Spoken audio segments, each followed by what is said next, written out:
you.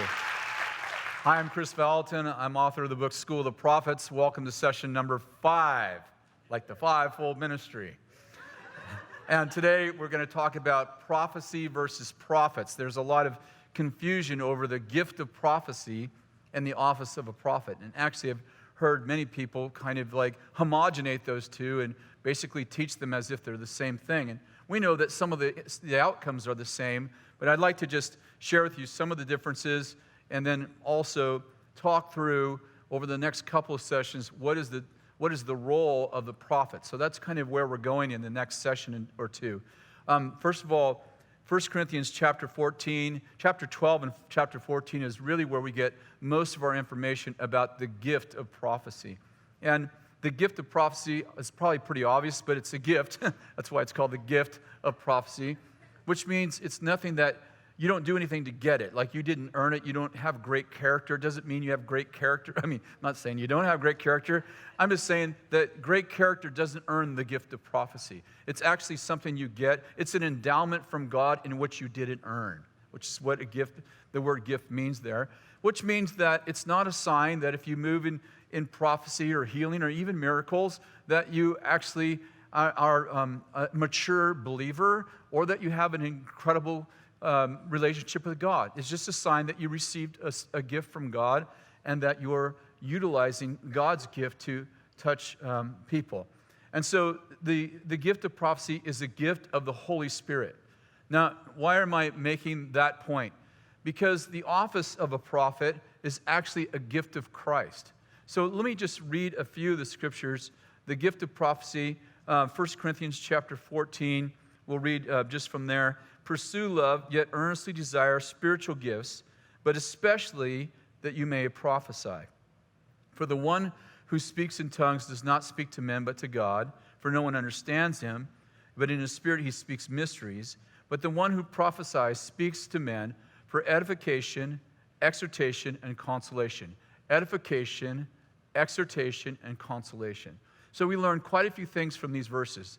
The first one, which we've already mentioned, is that the gift of prophecy is a gift of the Holy Spirit, and it's given to everybody. In fact, we're told to earnestly desire spiritual gifts, especially, in other words, the emphasis is on prophecy, especially that you would prophesy. So every single believer, if you've received Jesus Christ, and you automatically have the Holy Spirit inside of you, how many of you know you can't be a believer and not have the Holy Spirit in you? The Holy Spirit has gifts that he loves to give through people. There's 9 of them mentioned in 1 Corinthians 12, and I don't personally think that the Holy Spirit only has 9 gifts. Personally, I believe the Holy Spirit has hundreds of gifts, and that Paul's naming 9 of them. But if you believe that the Holy Spirit, that there are only 9 gifts of the Spirit, I'm good with that. It's not an argument. But the point here would be that no matter how many gifts the Holy Spirit has, we are taught to, especially if there are 100 gifts of the Spirit, we're taught to especially desire the gift of prophecy.